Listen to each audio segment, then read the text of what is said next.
Hello, myself Dr. Kailash Lolia, Assistant Professor in Chemistry, Government College में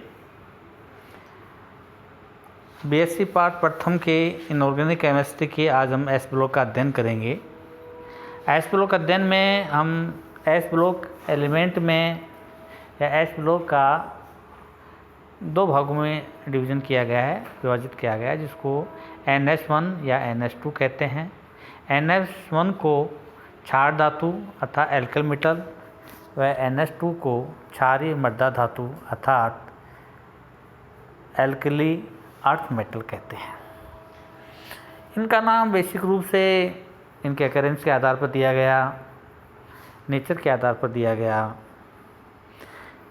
हमारे syllabus में इसके इंट्रोडक्शन पार्ट में हम ये देखते हैं कि ये NH1 व NH2 है। अब NH1 की बात करें तो ये कहेंगे जिसके अंतिम कोष में एक इलेक्ट्रॉन है वो NH1 है और जिसके आउटर मोस्ट में दो इलेक्ट्रॉन हैं वो NH2 है। अब अपन बात करते हैं या बेसिक रूप से comparative study of S block element. जब कंपैरेटिव स्टडी की बात कर रहे हैं तो कंपैरेटिव स्टडी से यहाँ अभिप्राय है NH1 व NH2 के गुणों में क्या तुलना है, गुणों में क्या अंतर है। आज के लेक्चर में हम इसके जो फंडामेंटल प्रॉपर्टीज़ हैं उसका अध्ययन करेंगे। और फंडामेंटल प्रॉपर्टी का अध्ययन करने के लिए मैं आपको ये बताना चाहता हूँ कि एक परमाणु के जो फंडामेंटल प्रॉपर्टी होती हैं वो होती हैं उसका इलेक्ट्रॉनिक विन्यास, उसकी रेडियाई, उसका आईपी, उसकी इलेक्ट्रोनेगेटिविटी, उसकी इलेक्ट्रॉन एफिनिटी, उसका मेल्टिंग पॉइंट, बॉइलिंग पॉइंट, उसकी डेंसिटी, उसकी क्रिया करने की क्षमता, जैसे अपने यहाँ मानक अपचयन विभव के रूप में लिया है। ये इनका अध्ययन हम यहाँ कर रहे हैं। इनके तुलनात्मक की हम बात कर रहे हैं तो तुलनात्मक बात करने के लिए मैं बेसिक रूप से एक बात को ठीक से क्लियर कर देना चाहता हूँ कि फर्स्ट ए और सेकंड ए, फर्स्ट ए वर्ग के लिए सेकंड ए उसका आवर्त है, अर्थात फर्स्ट ए के left to right one step right में सेकंड ए है, या क्षार धातु के राइट में क्षारीय मृदा धातु है। और एक आवर्त सारणी में लेफ्ट टू राइट जब हम मूवमेंट करते हैं, चलते हैं, तो प्रभावी नाभिकीय आवेश जैसे इलेक्ट्रॉन इफेक्टिव न्यूक्लियर चार्ज कहते हैं वो इंक्रीज होता है। और सारी फंडामेंटल राइट जितने भी फंडामेंटल प्रॉपर्टीज़ हैं, इन फंडामेंटल प्रॉपर्टीज़ को अपन इलेक्ट्रॉन इफेक्टिव न्यूक्लियर चार्ज के बेस पे समझा सकते हैं। इफेक्टिव न्यूक्लियर चार्ज का मतलब होता है एक नाभिक के द्वारा आउटर मोस्ट इलेक्ट्रॉन को अट्रैक्ट करने की जो कैपेसिटी है उसे इफेक्टिव न्यूक्लियर चार्ज कहते हैं। तो ये इफेक्टिव जो न्यूक्लियर चार्ज है वो आउटर मोस्ट इलेक्ट्रॉन को जितना अधिक आकर्षित करेगा साइज उतनी छोटी होगी, और जब साइज छोटी होगी तो रेडियाई का मान कम हो गया, आईपी का मान बढ़ गया, मेल्टिंग पॉइंट, बॉइलिंग पॉइंट के मान बढ़ गए, डेंसिटी का मान बढ़ गया, इलेक्ट्रोनेगेटिविटी बढ़ गई, ये सारी प्रॉपर्टीज बढ़ जाती हैं। तो यहाँ बेसिक रूप से हमारे साथ जो प्रॉब्लम्स है या जो स्टडी का पॉइंट है वो ये बनता है कि जैसे हम बात कर रहे हैं, सबसे पहले फंडामेंटल राइट को टेबल के रूप में समराइज किया है जिसके हमने डाटा दिए हैं। डाटाओं को हम देख रहे, लिथियम है, लिथियम की रेडियाई जो है 1.52 है। लिथियम से आगे जाते हैं तो बेरिलियम है, तो बेरिलियम की है 1.12, अर्थात उससे कम हो गई। ये कम इसीलिए हुई कि लिथियम से बेरिलियम की ओर जाने पर सेल या ऑर्बिटल की संख्या तो समान है, लेकिन एक प्रभावी नाभिकीय आवेश बढ़ गया। तो कांस्टेंट आवेश, कांस्टेंट साइज में प्रभावी नाभिकीय आवेश बढ़ने से उसका साइज कम हो गया, इसीलिए लिथियम से बेरिलियम की त्रिज्या कम है। ठीक इसी प्रकार से सोडियम से मैग्नीशियम की बात करेंगे तो कम है। फिर आपके कैल्शियम से पोटेशियम से कैल्शियम की बात करेंगे, गूगल सीजन की बात करेंगे। या मैं ये कहूँ कि लिथियम के बाद में जो पहले आ रहा है उसकी रेडियाई के मान ये मैंने यहाँ समराइज़ किए हैं, और ये सभी माने बता रहे हैं कि इनके मान फर्स्ट ए के तुलना में सेकंड ए की रेडियाई के मान, परमाणु त्रिज्या के मान, एटॉमिक रेडियाई के मान कम है। नंबर 2 बात करते हैं आईपी के। तो आईपी की जब बात कर रहे हैं तो वही बात हो जाती कि इफेक्टिव न्यूक्लियर चार्ज बढ़ने से आईपी के मान बढ़ जाते हैं। आईपी का मतलब होता है remove of an electron from gaseous state for the isolation atom. तो आइसोलेशन एटम के गैसियस स्टेट से यदि इलेक्ट्रॉन रिमूव करने के लिए जो एनर्जी की आवश्यकता होती है वो एनर्जी का मान इफेक्टिव न्यूक्लियर चार्ज बढ़ने के साथ साथ बढ़ता है। तो हम कह रहे हैं कि इफेक्टिव न्यूक्लियर चार्ज यहाँ इंक्रीज हुआ है। जब इंक्रीज हुआ है तो आईपी के मान बढ़ रहे हैं। इनके डाटा मैंने यहाँ सामने टेबल में ये दिए हैं जो बढ़ते हुए क्रम में हैं, ये बात है। नेक्स्ट हम बात कर रहे हैं मेल्टिंग पॉइंट और boiling point. Melting point boiling point का एक फिजिकल स्टेट डिपेंड करती है कि वो जो एनटीपी या एनवायरनमेंट कंडीशन पे जो सॉलिड हैं उनका तो हम मेल्टिंग पॉइंट याद करते हैं, और जो लिक्विड हैं उनका बॉइलिंग पॉइंट याद करते हैं। तो वही बेसिक रूप से वो बात यहीं आ जाएगी कि फर्स्ट ए की तुलना में सेकंड ए के बॉइलिंग पॉइंट और मेल्टिंग पॉइंट के मान अधिक हैं। सेकंड ए अधिक होगा, फर्स्ट ए कम होगा, तुलनात्मक। नेक्स्ट बात कर रहे हैं हम डेंसिटी की। डेंसिटी की बात भी ये कहेंगे टॉप टू बॉटम जाने पर तो वो इंक्रीज होती है, कम होती है, लेकिन लेफ्ट टू राइट जाने पे बहुत ज़्यादा इंक्रीज होती है। इसलिए लिथियम से बेरिलियम की डेंसिटी ज़्यादा है या सोडियम से मैग्नीशियम ज़्यादा है, डेंसिटी ज़्यादा है। इसी क्रम में हम बात कर रहे हैं मानक अपचयन विभव। मानक अपचयन विभव का अध्ययन उच्च ऋणात्मक वैल्यू के आधार पर करते हैं, और एक वर्ग में ऊपर से नीचे जाने पर उच्च ऋणात्मक वैल्यू का मान बढ़ता है और लेफ्ट टू राइट जाने पर इसका मान कम होता है, अर्थात रिएक्शन करने की क्रियाशीलता कम होती है। ये कहेंगे इलेक्ट्रॉन देने की जो कैपेसिटी है वो कम होती है। ये हमारा इसका फंडामेंटल प्रॉपर्टी की एक टेबल के आधार से हमने इसको एक अध्ययन किया, जिसका हमने ये बताया। अब इनको एक लैंग्वेज के रूप में हम अध्ययन कर रहे हैं जो इस प्रकार से है। एटॉमिक रेडियाई की बात की तो पहले हमने बता दी कि सेकंड ए की रेडियाई कम होती है, फर्स्ट ए की रेडियाई ज़्यादा होती है। वो इफेक्टिव न्यूक्लियर चार्ज बताया, इसका कारण हमने ये बताया। नेक्स्ट इसे हमने बात की इलेक्ट्रोनेगेटिविटी की। तो इलेक्ट्रोनेगेटिविटी के बारे में मैंने बताया था कि ये जो है लेफ्ट टू राइट जाने पर इलेक्ट्रोनेगेटिविटी का मान बढ़ेगा, लेकिन यदि आयन की बात करें तो फर्स्ट एक एलिमेंट जो हैं उनके आयनिक त्रिज्या का मान बहुत कम है, जबकि सेकंड ए के आयनिक त्रिज्या का मान अधिक है। इसका कारण यह है कि फर्स्ट ए में जब आयन बनता है तो एक सेल समाप्त हो जाती है। बात तो भी वही है। अब जैसे लिथियम और बेरिलियम की बात करें तो लिथियम में परमाणु में 2 सेल हैं, 2 ऑर्बिट हैं, लेकिन जब ये आयन बनेगा तो इसका एक ही सेल रह जाएगा, तो इसकी त्रिज्या का मान बहुत कम हो जाता है। तो बेसिक रूप से यह है कि जब आयन बनते हैं तो पोलराइजेशन कैपेसिटी जो है वो बढ़ जाती है। तो इलेक्ट्रोनेगेटिव बात है, इलेक्ट्रोनेगेटिव बढ़ती है, लेफ्ट टू राइट जाने बढ़ती है। इसके एक्सेप्शनल कुछ एग्जाम्पल हैं, वो अलग है, उनकी हम बाद में बात करेंगे। नेक्स्ट हम बात कर रहे हैं इसके अपचायक या रिएक्टेंट या ऑक्सीकारक की बात करें। ये एक ऑक्सीकारक है। अब ऑक्सीकारक होने के नाते ऑक्सीकारक का मतलब है बेसिक रूप से कि लॉस ऑफ इलेक्ट्रॉन की जो कैपेसिटी है वो ज़्यादा हो। तो हम जानते हैं कि फर्स्ट ए में अप टू डाउन जाते हैं तो इलेक्ट्रॉन को लॉस करने की कैपेसिटी बढ़ती जाती है, लेकिन यहाँ हम कंपैरेटिव स्टडी फर्स्ट ए और सेकंड ए कर रहे हैं, तो हम बेसिक रूप से कहते हैं कि फर्स्ट ए में इलेक्ट्रॉन लॉस करने की कैपेसिटी ज़्यादा है, सेकंड ए में कम है। अर्थात ऑक्सीडेशन की कैपेसिटी दूसरे का रिएक्टेंट कैपेसिटी होती है। तो फर्स्ट ए के तत्व मेटल अधिक रिएक्टेंट हैं, स्ट्रॉन्ग रिएक्टेंट हैं, जबकि सेकंड ए के कम हैं। और लिथियम से सीजियम तक जाने पर रिएक्टेंट कैपेसिटी डाउन होती है, बेरिलियम से बेरियम तक जाने पर ये कैपेसिटी इनमें डाउन होती है।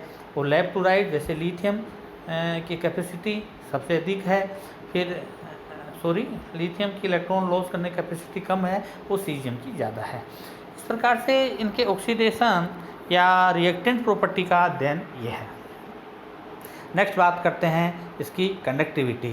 फर्स्ट ए सेकंड वर्ग सेकंड के ये जो धात्विक मेटल हैं, ये जब विद्युत अवस्था में होते हैं तो विद्युत के चालक होते हैं। Melting point and boiling point. Melting point और बॉइलिंग पॉइंट की जब बात करते हैं तो मैं कहते हैं कि इनके मेल्टिंग पॉइंट और बॉइलिंग पॉइंट जो हम टेबल में बताए वही मान होंगे, नो डाउट। तो उसका कारण ये बताया इससे कि इफेक्टिव न्यूक्लियर चार्ज जहाँ बढ़ रहा है, जब इफेक्टिव न्यूक्लियर चार्ज बढ़ रहा है तो इलेक्ट्रॉन के कैप्चर करने की या इलेक्ट्रॉन बांधने में कैपेसिटी ज़्यादा है। अब ज़्यादा है तो वैसे रूप से ये उसी क्रम में होंगे। ओके, अब बात करते हैं इनके एक्सटेट की। वी नो दैट, हम जानते हैं कि क्षार मेटल, क्षार धातु और अर्थली एल्काइली metals both are highly reactive, react with air, decompose in air, so that it is highly reactive। जब ये हाईली रिएक्टिव हैं तो ये प्रकृति में फ्री अवस्था में नहीं पाए जाते। Generally its occurrence in form of compound as a chloride, sulphate, nitrate and carbonate, silicates, इनके रूप में ये पाए जाते हैं, जिनका मेट्रोलॉजी के द्वारा एक्सट्रैक्शन करते हैं, पृथक्करण करते हैं। ये इसकी स्टडी है। नेक्स्ट हम बात कर रहे हैं फ्लेम टेस्ट अर्थात ज्वाला परीक्षण। सामान्यतः लेबोरेटरी टेस्ट भी है, जिसको भूषण द्वारा या बीट टेस्ट के ज्वाला भी हम करते हैं। तो यहाँ बेसिक रूप से बात कही गई कि वे अर्थ मेटल्स जो ये कहें कि अल्ट्रावायलेट और विजिबल रेंज में क्षेत्र में ऊष्मा का अवशोषण करके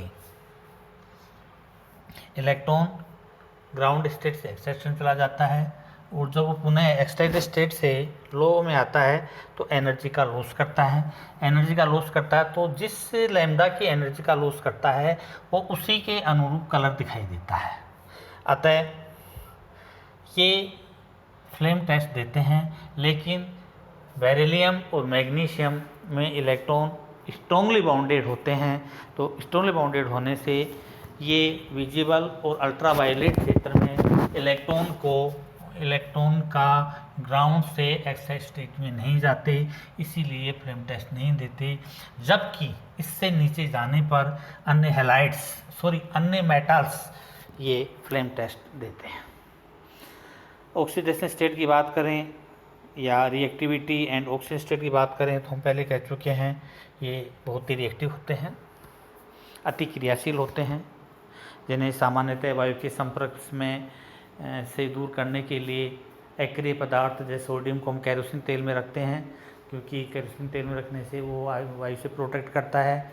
जनरली हम एक लेबोरेटरी टेस्ट में भी जैसे सोडियम की वाटर से रिएक्शन करवाते हैं तो आग लग जाती है, क्योंकि वहाँ हाइड्रोजन निकलती है और हाइड्रोजन ऊष्मा के साथ जलन से होकर जलने लग जाती है।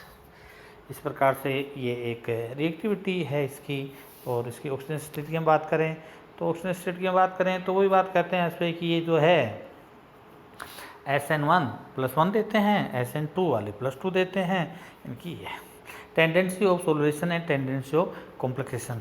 इसका हम अध्ययन शॉर्ट एंड स्वीट करेंगे, क्योंकि इसी अध्याय में इसका डिटेल से अध्ययन है।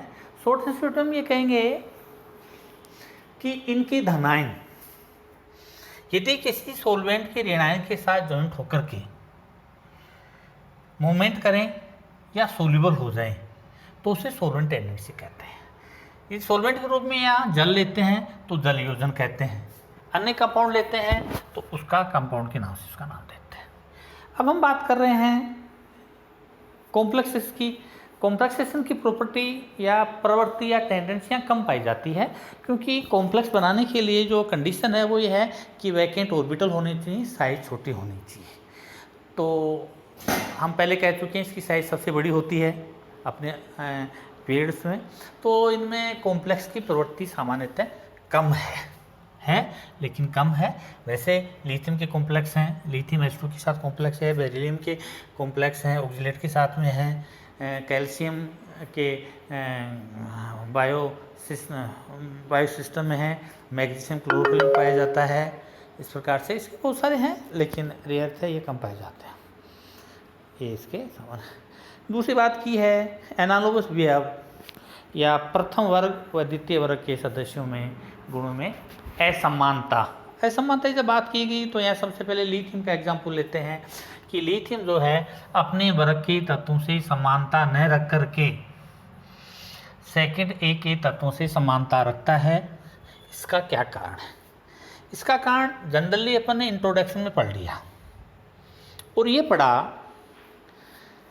कि लिथियम से नीचे जाने पर सोडियम आता है और लिथियम से एक हैंड इधर जाने पर बेरिलियम और बेरिलियम से नीचे मैग्नीशियम आता है। तो left to right and down अर्थात लिथियम और मैग्नीशियम की साइज लगभग बराबर है। जब लगभग बराबर है तो यहाँ पोलराइजेशन कैपेसिटी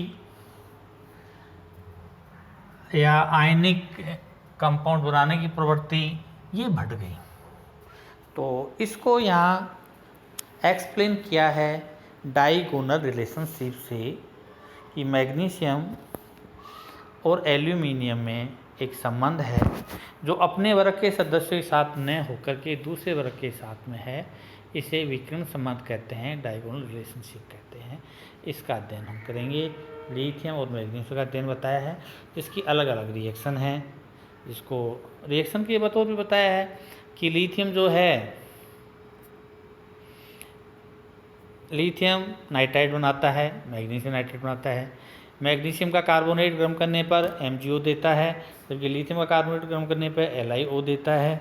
इसी प्रकार से यहाँ लिथियम और मैग्नीशियम के अलग प्रॉपर्टी बताई है, इसकी सोल्युबिलिटी के बारे में बताया है, हाइड्रोलाइसिस बताया है। लिथियम के नाइट्रेट जो हैं वो डिकम्पोज होकर लिथियम ऑक्साइड व नाइट्रोजन ऑक्साइड ऑक्सीजन देते हैं। मैग्नीशियम के नाइट्रेट हैं वो भी डिकम्पोज होकर मैग्नीशियम ऑक्साइड व नाइट्राइट ऑक्साइड देते हैं। इस प्रकार से ये जितनी भी रिएक्शन हैं, लिथियम के कार्बोनेट ले लो, लिथियम के ऑक्साइड ले लो, लिथियम के नाइट्राइड ले लो, लिथियम के कार्बोनेट ऑक्साइड, लिथियम के ये जितने हैं, लिथियम के नाइट्राइड, ये सारे जो हैं समान हैं। जो लिथियम के हैं वो मैग्नीशियम के भी हैं। लिथियम मैग्नीशियम के यौगिक समान हैं, इसीलिए इनमें एक संबंध पाया जाता है जिसे डाइगोनल रिलेशन कहते हैं, विकर्ण संबंध कहते हैं। दोनों ही हैं आघातवतनी हैं या डक्टेबल्स हैं, मेल्टिंग पॉइंट बॉइलिंग पॉइंट उच्च होते हैं। लिथियम ऑक्साइड और मैग्नीशियम ऑक्साइड ही बनते हैं, प्रोक्साइड नहीं बनते, जबकि इनके प्रोक्साइड बनते हैं। इनके कार्बोनेट ये डिकम्पोज हो रहे हैं। सोन लॉट ऑफ, यानी लिथियम और मैग्नीशियम की प्रॉपर्टी लगभग समान है, अधिकतर समान है। उसके बाद में हम बात करते हैं इसके लिथियम के बाद में हम बात करेंगे बेरिलियम और एल्यूमिनियम की। बेरिलियम और एल्यूमिनियम की हम बात करते हैं तो ये बताते हैं कि जिस प्रकार से बेरिलियम अपने वर्ग के सदस्यों से समानता न रख करके थर्ड ए के एल्यूमिनियम के साथ समानता शो करता है, क्योंकि बेरिलियम और एल्यूमिनियम का परमाणु आकार लगभग समान है। लगभग समान होने के कारण ये जैसे यहाँ एक डाइमर के रूप में बेरिलियम का डाइमर, एल्यूमिनियम का डाइमर, ये कंपाउंड बना है। बेरिलियम के कार्बाइड, एल्यूमिनियम के कार्बाइड, ये यौगिक बनाया, इसका ये बनाया। इस प्रकार से हम बेसिक रूप से ये बातें कह सकते हैं कि लिथियम और मैग्नीशियम, बेरिलियम और एल्यूमिनियम में समानताएं हैं। इस समानता का कारण इसमें इसका परमाणु आकार है। वो परमाणु आकार का जो कारण है वो हमने जनरली डिस्कशन किया कि वर्ग में एक क्लास में टॉप टू बॉटम, ऊपर से नीचे जाने पर इसकी परमाणु त्रिज्या का मान कम होता है, लेफ्ट टू राइट जाने पर परमाणु त्रिज्या का मान कम होता है। और हमने ये बताया कि ये कंडीशन यूँ रिज़ल्ट ये हुआ कि नीचे जाने में साइज बढ़ी, इधर जाने पे कम हुई और इधर जाने पे कम हुई। तो बेसिक रूप से ये और ये दोनों चीज़ बराबर हो गई। जब ये बराबर हो गई तो इनके गुण भी लगभग सिमिलर हो गए, जिनकी तुलना हमने यहाँ की। अब इसके बाद में कंपैरेटिव स्टडी एस्प्लोक एलिमेंट्स के जो फंडामेंटल प्रॉपर्टीज़ हैं उनको हमने स्टेप बाय स्टेप कारण सहित हमने कर लिया है, जिसके जो भी क्वेश्चंस हैं। अब जैसे लिथियम जो है, लिथियम को सुपर गिरनार विक्रम कहते हैं, Li या RLIX जो है सुपर गिरनार विक्रम कहलाता है, RMGX को गिरनार विक्रम कहते हैं। इस प्रकार के क्वेश्चन, इनके आयनन विभव, मेल्टिंग पॉइंट, बॉइलिंग पॉइंट, इनका तुलनात्मक अध्ययन, अलग अलग प्रकार की स्टडी इसमें पूछी जाती है। आज अपन इतना ही पढ़ेंगे। नेक्स्ट हम चैप्टर, इसी चैप्टर का जो अध्ययन है वो है साइलेंट फीचर ऑफ हाइड्राइड, अर्थात इनके हाइड्राइड का अध्ययन करेंगे। इससे पहले इनकी फंडामेंटल राइट्स या फंडामेंटल प्रॉपर्टीज़ का अपन ने अध्ययन किया, जिसका कारण बेसिक रूप से इफेक्टिव न्यूक्लियर चार्ज है, और इस इफेक्टिव न्यूक्लियर चार्ज के कारण इनकी प्रॉपर्टियाँ चेंज होती हैं। Okay, thank you very much.